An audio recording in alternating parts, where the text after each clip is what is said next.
Olá para todos, sejam muito bem-vindos a mais uma aula de Direito Penal. Bom dia, boa tarde, boa noite, boa madrugada, como eu normalmente inicio todos os meus blocos e gravações. Neste bloco, nós iniciaremos os crimes contra a dignidade sexual. Começando, portanto, do artigo 213 do Código Penal. Os crimes contra a dignidade sexual compõem o título 6 do nosso Código.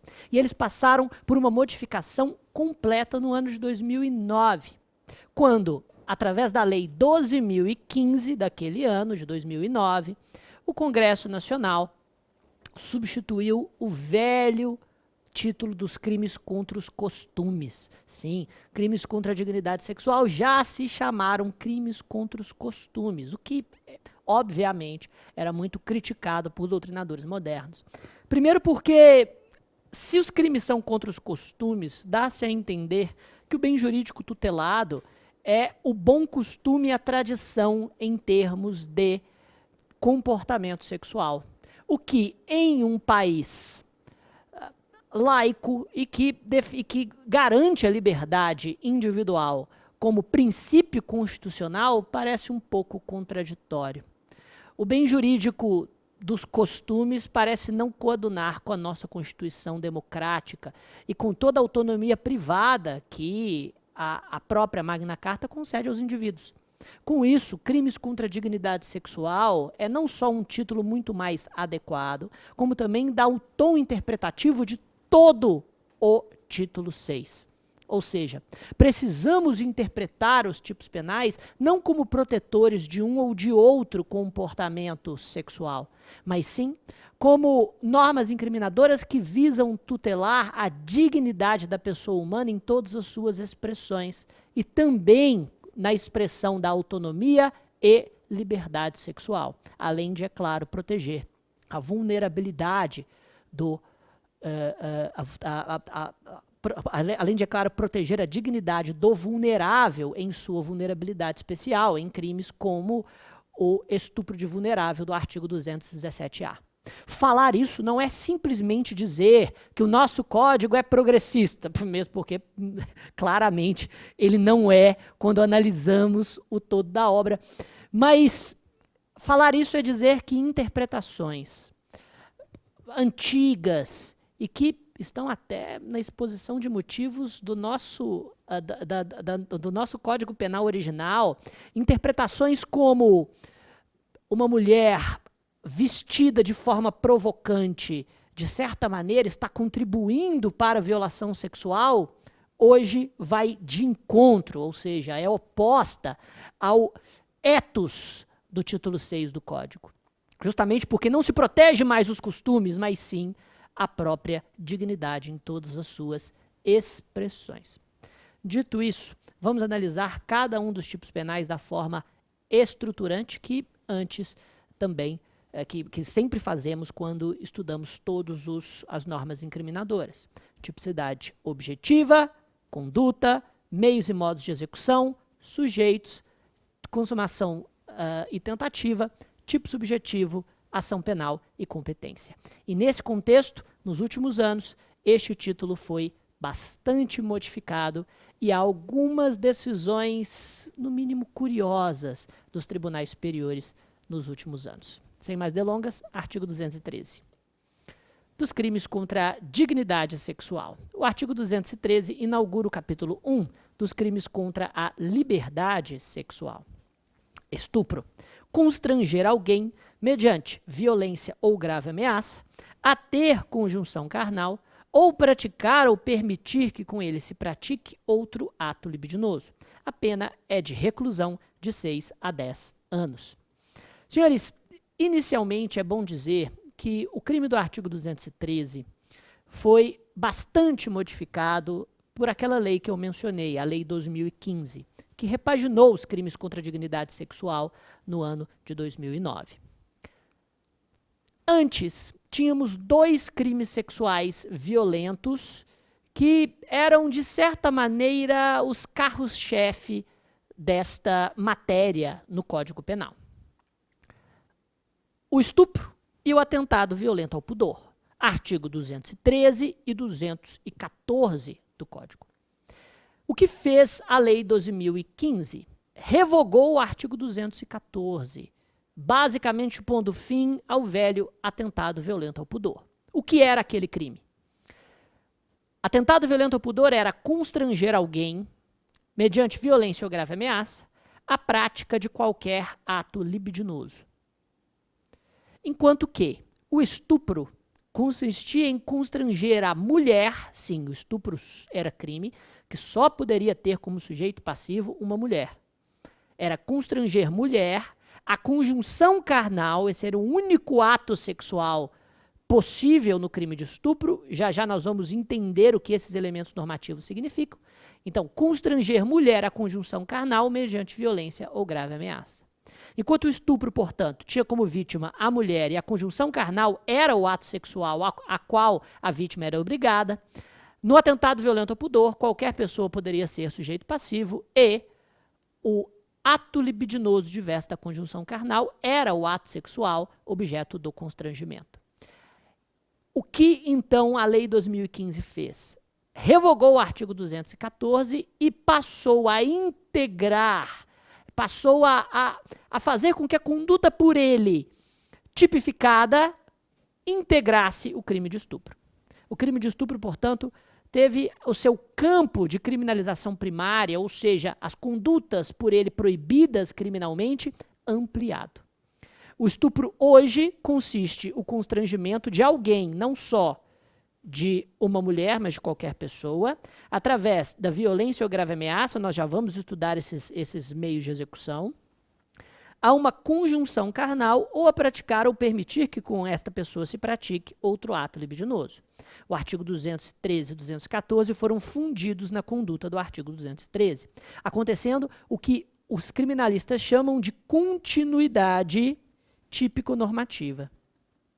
A continuidade típico-normativa existe justamente quando a conduta contida em um tipo penal continua criminalizada por outro depois da revogação deste primeiro, não havendo, portanto, solução de continuidade quanto à proibição criminal daquela conduta. Assim sendo, se uma pessoa foi condenada por atentado violento ao pudor antes da Lei 2015, com a mudança do título 6 do Código Penal, não há abolitio criminis. Ela não tem sua punibilidade extinta, porque o fenômeno da continuidade típico-normativa manterá a condenação agora sob outro título, justamente porque as condutas proibidas criminalmente são as mesmas. Só muda, portanto, por qual norma incriminadora, por qual tipo penal a criminalização é fundamentada. No entanto, esta mudança trouxe, sim, alguns aspectos muito significativos em termos de consequências jurídico-penais. Perceberemos que não houve abolitio criminis do atentado violento ao pudor, mas houve, sim, uma reformatio legis in melius. Chegaremos lá. Primeiro, estudando a conduta e a tipicidade objetiva, o verbo núcleo é constranger. Constranger em direito penal, senhores, normalmente significa forçar, obrigar, submeter, fazer com que alguém faça ou deixe de fazer alguma coisa. Esse é o sentido que você deve atribuir ao verbo núcleo constranger, via de regra. Vamos perceber que neste capítulo de crimes contra a dignidade sexual há uma exceção no assédio sexual. Existe mesmo, uma exceção. Mas, normalmente, constranger significa obrigar. E foi este o sentido utilizado no artigo 213. O modo a partir do qual se obriga é a violência ou a grave ameaça. Violência deve ser entendida como aplicação de força física, potencialmente causadora de lesão, ou seja, a visa absoluta. Através da violência, o indivíduo utiliza de força física para vencer a resistência do corpo da vítima, causando nesta lesão corporal ou não. Lesões leves são absorvidas pelo crime de estupro como delitos meios e, portanto, não são punidas autonomamente. Veremos que as lesões corporais graves e gravíssimas, estas servem como qualificadoras ao delito do artigo 213. Já a grave ameaça é a vis absoluta, perdão, é a vis compulsiva. A grave ameaça é a promessa de um mal grave, inevitável e iminente. Iminente no sentido de ser próximo, não pode ser muito futuro. Quando se fala um mal grave, nós estamos falando que o mal deve ser forte o bastante para compelir a vítima a ceder com o ato sexual. Veja que é interessante colocar, e de vez em quando isso cai em prova, que a grave ameaça, o mal prometido, não precisa ser ilícito. Basta que ele seja grave. Basta que ele seja, portanto, forte o bastante para obrigar a vítima. Uma promessa de um mal espiritual, por exemplo, já foi considerada pelo STJ como apta a realizar a grave ameaça, seja no delito de estupro, seja no delito de extorsão. Além disso, se por exemplo, uma pessoa consegue provas de que a outra é infiel a seu cônjuge e ameaça revelar essa infidelidade se atos sexuais não forem praticados, este é um exemplo que a maior parte da doutrina aceita para o delito de estupro através da grave ameaça, mesmo que revelar um adultério não seja exatamente algo ilícito ou proibido pelo direito, mas é uma ameaça gravosa o bastante para compelir a vítima a esta ação sexual. Finalmente, existem dois elementos normativos descritos no artigo 213, a conjunção carnal e o ato libidinoso diverso desta. Conjunção carnal é a expressão que se refere, muita atenção aqui, exclusivamente à cópula vaginal. Ou seja, para a conjunção carnal é necessário que o constrangimento seja heterossexual, ou pelo menos que envolva um homem e uma mulher. Pois conjunção carnal é expressão que descreve apenas e unicamente a penetração vaginal a partir do órgão masculino. Então, nós temos um homem estuprando uma mulher ou uma mulher estuprando um homem. É perfeitamente possível que mais pessoas participem deste ato e que estes partícipes sejam também pessoas do sexo da vítima. É perfeitamente possível que isso se dê, porém, a conjunção carnal exige esta pluralidade, né, essa diversidade quanto autor e vítima. No que diz respeito à expressão ato libidinoso é qualquer ato que visa satisfazer o desejo sexual, incluindo a cópula anal, o sexo oral ou ainda atos masturbatórios. E assim sendo, na modalidade ato libidinoso, é perfeitamente possível que qualquer pessoa de qualquer sexo ou gênero seja sujeito ativo ou sujeito passivo do crime.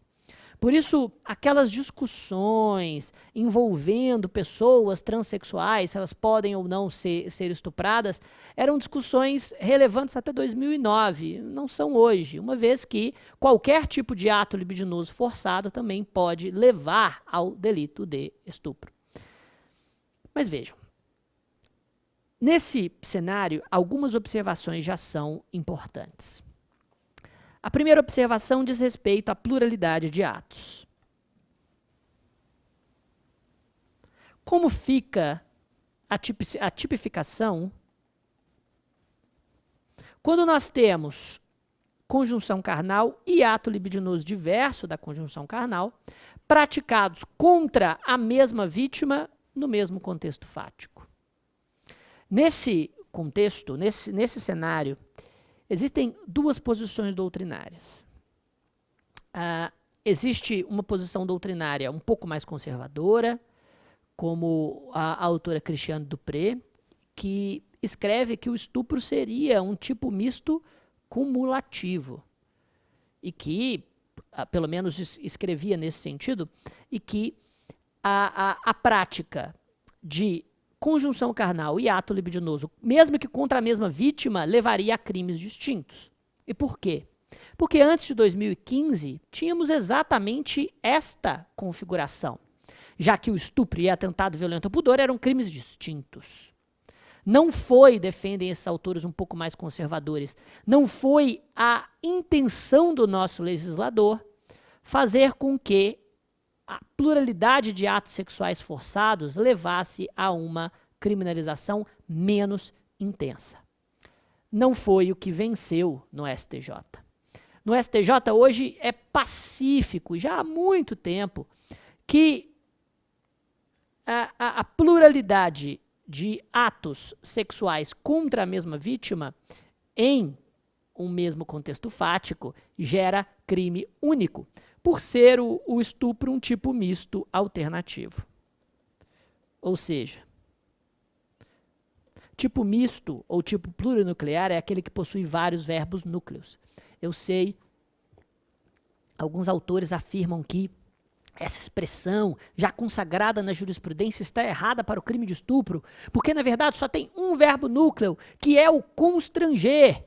Na verdade, não existe um tipo misto. Existe, na verdade, um tipo de condutas alternativas. Olha, na verdade, os tribunais superiores estão certos. Pode colocar tipo misto alternativo em uma prova discursiva.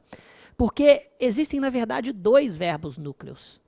Constranger a conjunção carnal e constranger ao ato libidinoso. São dois constrangimentos distintos. Pois bem, nesse cenário, mesmo que a palavra se repita, né, os dois constrangimentos são distintos. E nesse cenário, caso o agente pratique esses verbos núcleos distintos contra a mesma vítima no mesmo contexto fático, haverá apenas um só crime e a pluralidade de atos deve ser sopesada pelo juiz quando da dosimetria da pena base. A segunda observação diz respeito à pluralidade de agentes. E aí, se nós temos dois agentes e que participam daquela mesma conjunção carnal, dois agentes participando, né, dois agentes praticando violências ou graves ameaças contra uma vítima realizando atos sexuais. Bom, aqui o cenário precisa ser analisado com um pouco mais de rigor. Por quê? Se os dois agentes, imaginemos dois agentes para simplificar, se os dois agentes realizam cada qual atos sexuais e, por exemplo, se revezam segurando a vítima a partir de violência para que o outro possa violá-la, nós temos dois crimes sexuais distintos, ou seja, dois estupros distintos, praticados aqui em concurso de pessoas. Um é a partícipe do estupro do qual o outro é autor, né, e vice-versa.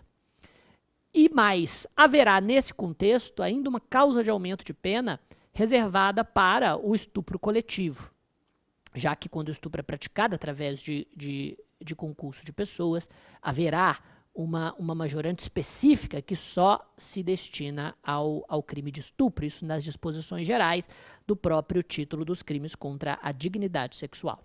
Entretanto, se apenas um dos agentes realizar os atos sexuais, haverá um só crime de estupro, pelo qual vários respondem em concurso de pessoas, justamente porque, em caso de pluralidade de agentes, haverá tantos crimes quantos forem aqueles que realizam atos sexuais com a vítima. É óbvio que, a depender do contexto, pode ser que a contemplação lasciva seja, de certa maneira, o ato libidinoso que um dos agentes está praticando para com a vítima, e isso pode bastar, segundo entendimentos atuais dos tribunais superiores, como nós vamos discutir um pouco mais à frente. A observação de número 3 diz respeito, a observação de número 3 diz respeito à pluralidade de vítimas. Pluralidade de vítimas. Senhores, aqui não há tantas dúvidas assim. Se nós temos uma pluralidade de vítimas, haverá tantos crimes quantos forem as vítimas. E o agente poderá responder em continuidade delitiva. mesmo porque sabemos que o artigo 71, parágrafo único do Código Penal, deixa claro que, quando os crimes são dolosos, praticados com violência ou grave ameaça contra múltiplas vítimas, ainda assim poderá se aplicar o benefício da continuidade delitiva, mas com uma pena que se aumenta de 1/6 até o triplo, da pena. Pois bem, depois dessas observações, eu quero uma quarta observação que diz respeito ao ato libidinoso.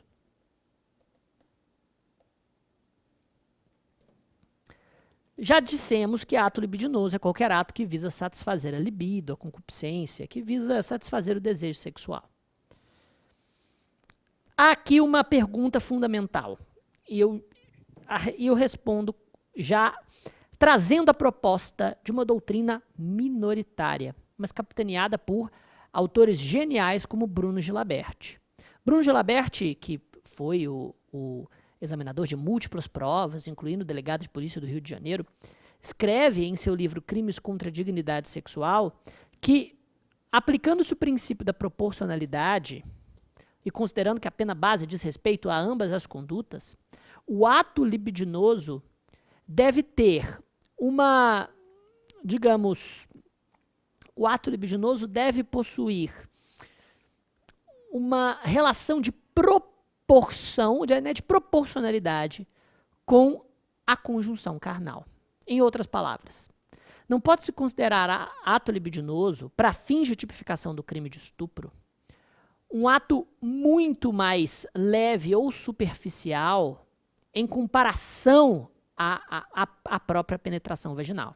Ainda em outras palavras, o simples beijo lascivo ou as simples carícias nas regiões genitais da vítima não poderiam, ao olhar destes autores, tipificar o crime de estupro, ainda que praticados com violência ou grave ameaça, porque esses elementos normativos devem guardar, de certa maneira, uma relação de proporcionalidade. Se qualquer ato libidinoso, mesmo que extremamente superficial ou fugaz, já pudesse configurar o crime de estupro, esta estrutura típica seria inútil ou, de certa forma, problemática.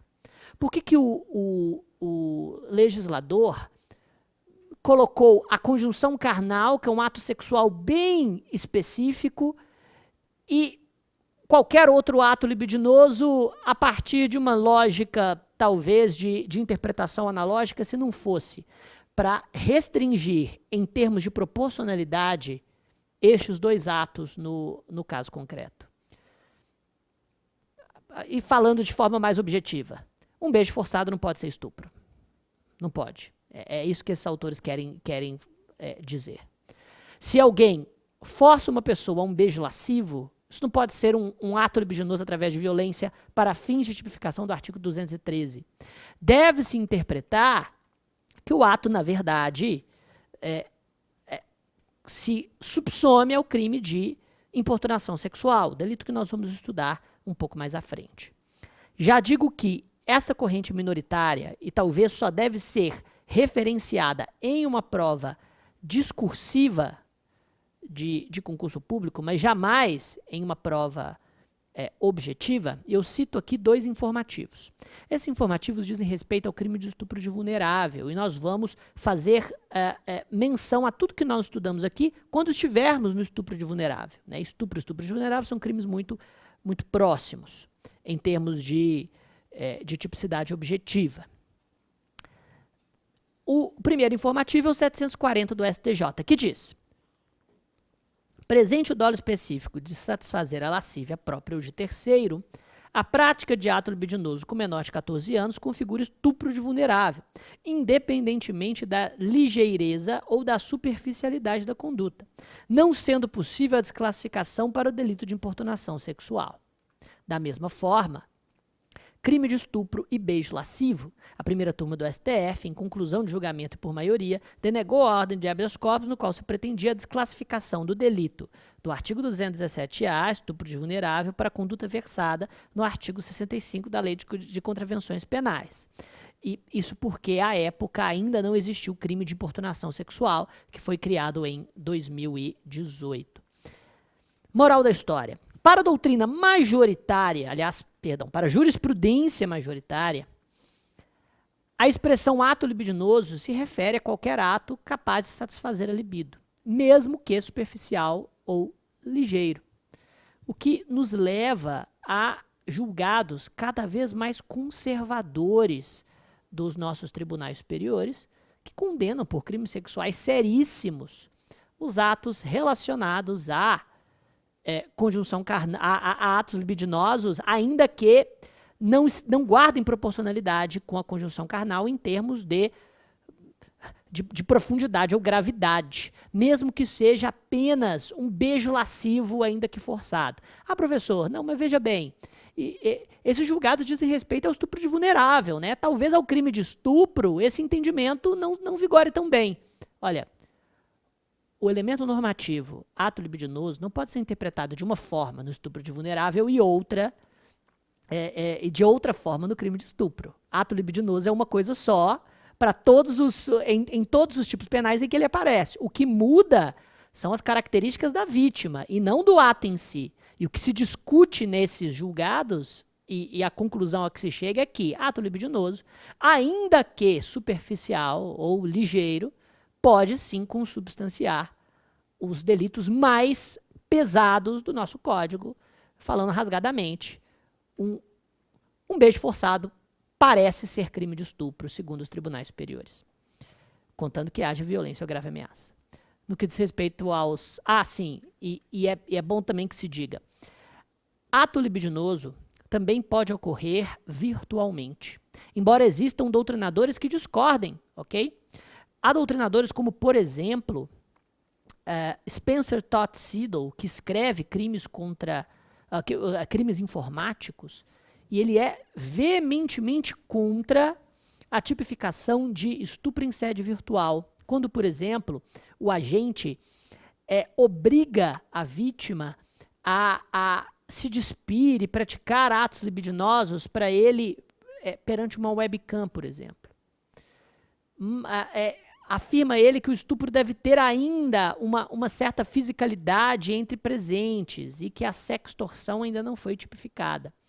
Mas, quando observamos, e aqui a doutrina majoritária tende a ser pacífica nesse sentido, quando observamos a estrutura atual do crime de estupro, percebemos que sim, em meio virtual o crime ainda pode ser praticado, já que a contemplação lasciva pode ser considerado um ato libidinoso. Cada vez mais conservadores os tribunais superiores nesse sentido. No que diz respeito ao sujeito ativo, trata-se de crime comum. Rogério Greco é um dos únicos que classifica o estupro como um crime de mão própria na modalidade conjunção carnal. Mas não é isso que prevalece. Prevalece que qualquer pessoa pode ser sujeito ativo. No que diz respeito ao sujeito passivo, qualquer pessoa maior de 14 anos e não vulnerável pode ser sujeito passivo do crime, já que pessoas que se encontram com essas características são vítimas de estupro de vulnerável do artigo 217-A. Aqui uma discussão importante. O crime é doloso. Não há dúvidas disso. Existe um elemento subjetivo especial? Essa é a pergunta. Consistente na finalidade específica de satisfação da lascívia, ou seja, satisfação do desejo sexual, há ou não esse elemento subjetivo especial? Para a doutrina majoritária, a resposta é não. Não se exige que o agente queira satisfazer o próprio desejo ou o desejo de terceiros, mesmo que aquela decisão que nós lemos do STJ dá a entender o contrário. Isso porque o artigo 213 não exige esta finalidade específica. Então, por exemplo, se o agente constranger a vítima ao sexo anal por vingança, quer vingá-la, humilhá-la por algum motivo, mesmo que ele não tenha nenhum tipo de desejo sexual pela vítima, ainda assim será crime de estupro. Para uma doutrina minoritária, exige-se sim esta finalidade pela natureza dos atos envolvidos. É impossível se pensar em conjunção carnal ou em ato libidinoso diverso se não há libido, se não há desejo sexual, que é inerente a este delito. Para essa doutrina minoritária, os exemplos que eu acabei de citar, o ato sexual praticado por vingança, não se subsome ao crime de estupro, mas sim a delitos como injúria real, do artigo 140, parágrafo 2º, ou ao crime